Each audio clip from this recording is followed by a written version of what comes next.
Hello and welcome to the Vicar's Wife's Frugal Life. My name is Rhiannon and I'm on lockdown week, about 27,000 it feels like, but I think it's week 5. I am, as the name would suggest, a vicar's wife, living a frugal life. I've got a little boy who is 18 months old, a greyhound who is, goodness knows, 6 years old or something. I wasn't there at his birth. It was also less painful. And I also am a professional musician. That is what I do for a living, although currently not because all the theatres and concert halls are closed. Good thing I've got those emergency savings, hey. So here we go. I've got my, now can I say this? Friday Fab Frugal 5. I think I got it right that time. I had to practice quite a bit before I did this video because it's a bit of a tongue twister. Friday Fabulous Frugal 5. Yes, here we go. So here are the 5 things that I have saved money on or have got a bargain on or not spent money on this week. Number 1, you may have noticed, if you're particularly eagle-eyed, that my hair is currently absolutely revolting.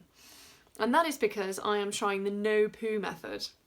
And that has nothing to do with my bowels, but it's everything to do with the fact that apparently the internet says that if you stop washing your hair and wash it with water and let it adjust and let the natural oils develop and la la la la la, that you will no longer need to use shampoo.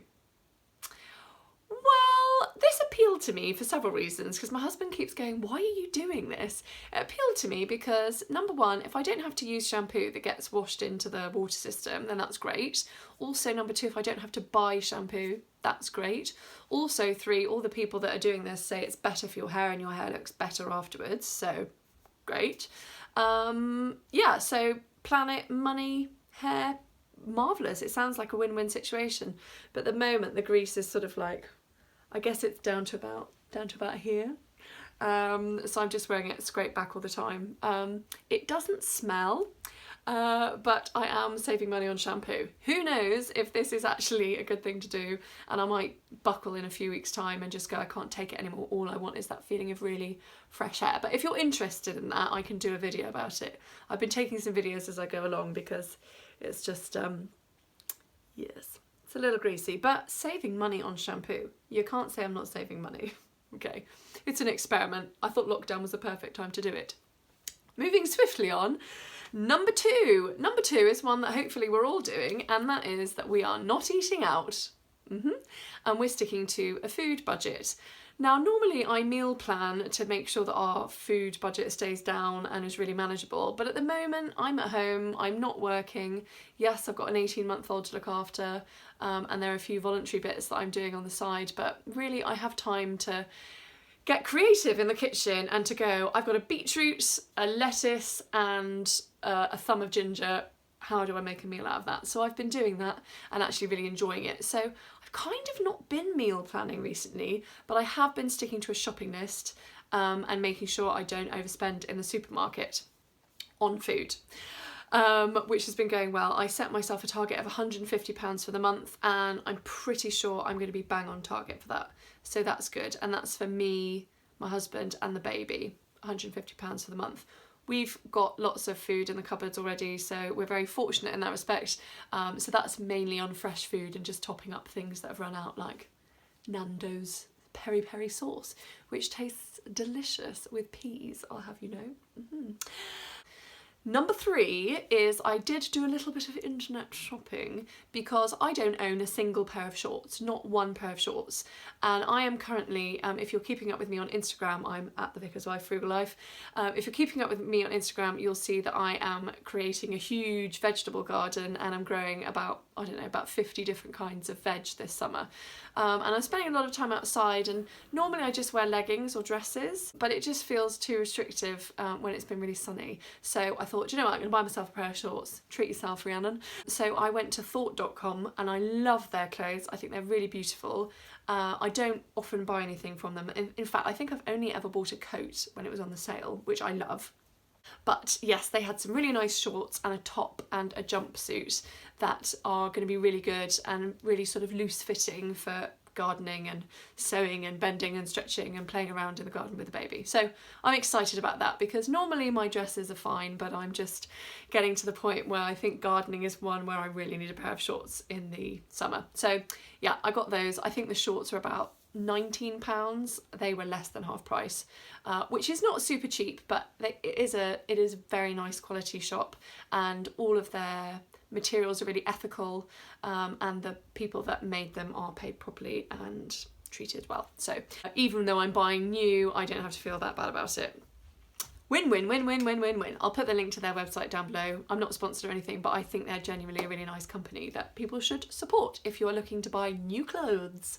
Number 4 is a little niche, but the vicar has been quite down in the last few days because, yeah, the proverbial is hitting the fan currently, and there are a lot of funerals coming in, and it's a lot of sadness without any of those human connections that you get to make with people. So he's not able to walk people through the funeral for their loved one properly.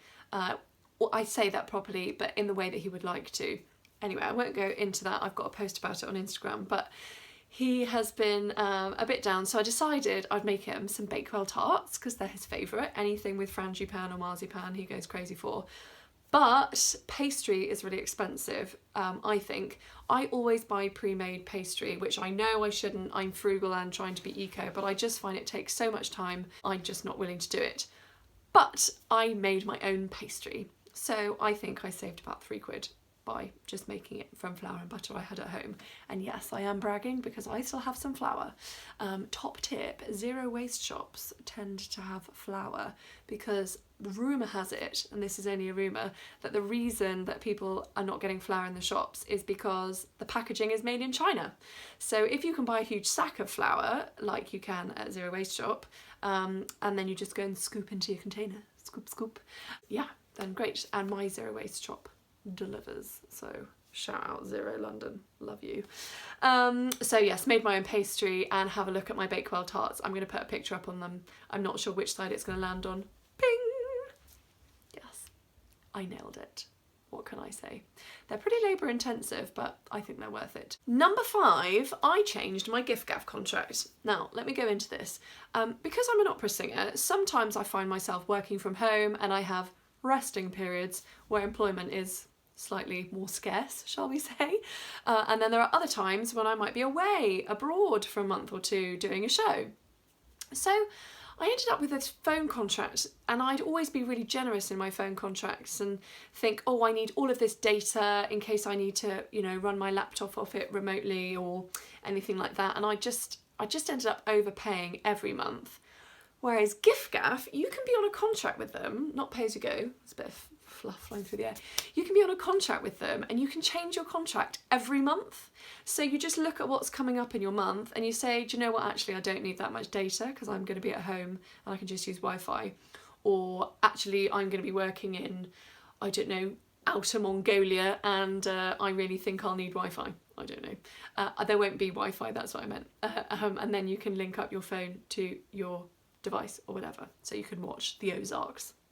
So giffgaff is amazing. I think the most I've ever paid is about £20 a month, which was for, at the time, unlimited data, unlimited text, unlimited calls. They did reduce the speed of my data after about 80 gigabytes, but I mean 80 gig, right? And I've used that before when I've been away on tour. That's been great, but normally I probably pay about £15 a month, but now I've reduced it down to £8 a month because I wanted to keep 2 gig of data just in case I end up at the supermarket and I'm like, there's no money on my account, I need to transfer things across. I just need that for peace of mind. But yeah, giffgaff is amazing, and again, I'm not sponsored, but I'll put a link down to them if you're interested. The downside, now I'm going to present you the downside is that their customer service is kind of non-existent. So if you have a question, you answer it through the community, and it's basically people answer each other's questions on chat boards. Honestly, I've never had a question. There's never been a problem because you're not getting a bill. They won't take money from you. They won't let your phone work if you haven't prepaid for that contract.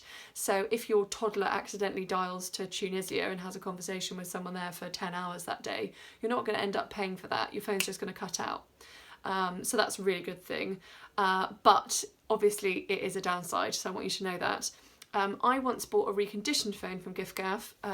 In fact, this phone that I'm recording this on, I bought a reconditioned phone and there was a problem with it. And it was a little bit annoying sending it back because I had to go through lots of form filling in order to sort of get in touch with customer service, which does exist, but they keep them very far away. You can't call them, ironically, for a phone company.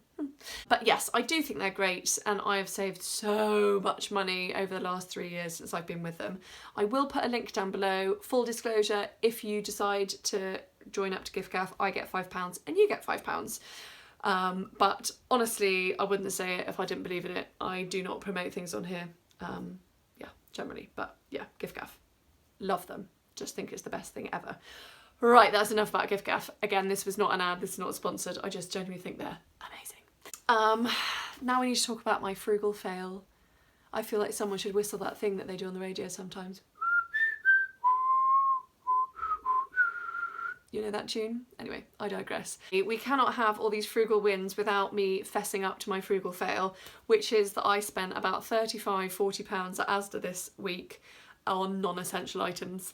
So I bought a pop-up tunnel for my son, an orchid for my upstairs toilet, and I just think a few food things that I didn't really need, like snacks and chocolate, and I was hungry when I went shopping, which is always a problem, and just a few things like that. Again, you know, I was only in Asda and they were sort of like just staring, you know, when you walk in and supermarkets put those things to go, buy me, buy me, buy me, before you've actually got on track to do your food shop. And that happened to me. I fell victim to it. So yes, what we're going to have to shift now in our budget is that our miscellaneous section, we were mainly planning on spending on takeaways. We were going to have one takeaway a week that's for our date night, and it's something to really look forward to, but I don't think that's happening this week. So instead, we're just having a frozen pizza each. Okay. I would really say that as a frugal tip. If you are really inclined to buy a takeaway or order a Domino's, that's probably my ultimate takeaway. I love a Domino's, sue me. I'd really say invest in some good frozen pizzas. You know, splurge for the £5 frozen pizza or something. So it means when you are like, oh, should we have a takeaway? Instead of spending £20 or £30 on a Domino's meal, feast, whatever, actually you can just spend £5 or even £10 on really, really nice frozen pizzas. It's just something to think about. Put that one in your hat of tricks. Trick of hats. I'm not sure what the phrase is. Bag of tricks. Hat of tricks. I'm living with a magician at the moment. My sister's boyfriend's with us. He's a magician. So magic hat trick on the mind. One of the things I really wanted to share with you this week is that I feel the urge to spend money and I really want to shop online. And I think there's a lot of, especially on social media, talking about gratitude, which is something I talk about a lot, and God knows, teach that which you most need to practice. It's not something that comes naturally to me. But that idea of practicing gratitude is awesome, and I want you to continue doing that. But I think it's also okay to acknowledge that the way that we're living at the moment is it's not normal. And it's not natural to be taken away from your community and to feel really isolated and to feel that your job may be precarious if you have a job at all. And if you are going to work, to feel that you're in danger, that your health is in danger, that you're putting your family's health in danger. It's really precarious, and I think especially when you're stuck at home and you don't have many options of places you can go, people you can see, things you can do, it's very easy to start looking around and feeling want. And the want is actually for hugging your grandma or, I don't know, going to the swimming pool or whatever it is that you're really craving to do. It's really easy for that to be displaced and for you to feel like, oh, actually what I really need is to redecorate my bedroom or buy that new lamp or buy my kid those new clothes, and start craving things that you wouldn't normally necessarily think about and think that those things are going to make your life better. So I just want you to have a think about that this week. I'm not saying no one should do any online shopping, but just have a think about, do you really, really need it, or are you trying to fill an emotional hole? I know I was up last week. I think I got up about 2 o'clock in the morning and stayed up until 5 because my son is really physical at the moment, climbing around everywhere. He's 18 months and is, I mean, he could be the textbook on sort of like testosterone fueled climbing, hitting, running. It's mad. And I really, really want to find him one of those Pikler triangles, which are not cheap, but they are out of stock everywhere. So I've been desperately trying to find one because I just want something he can climb. But I've not been able to find a climbing frame for him.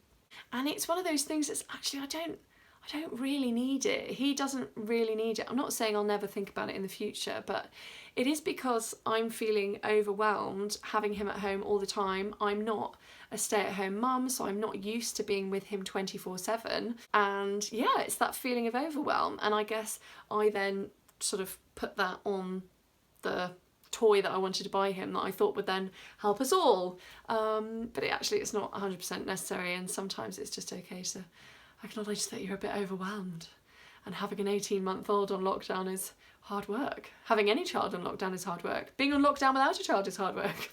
It's just hard, isn't it? So please give yourself some grace around that, but bear it in mind because the internet is calling, and I know a lot of people are wanting and feeling the urge to shop and fill holes that they are feeling that are in their life, but they're not necessarily material ones. Anyway, I've waffled on a lot. Anyway, I can't speak. Anyway, I've waffled on for long enough. That's quite a tongue twister. I've waffled on for long enough, so please have a great rest of week. Thank you for tuning in. Please subscribe. That would be really great if you could do that. I would really, really appreciate it. Please like it. Give me a thumbs up. And yeah, let me know if you're interested in the no poo method in a video about that, and I can get on it like a carb on it. Have a wonderful week. Please keep safe. Keep talking. Keep practicing gratitude. Get in touch with me on Instagram if you've got any questions. I respond to all my messages. That is enough for me. Bye.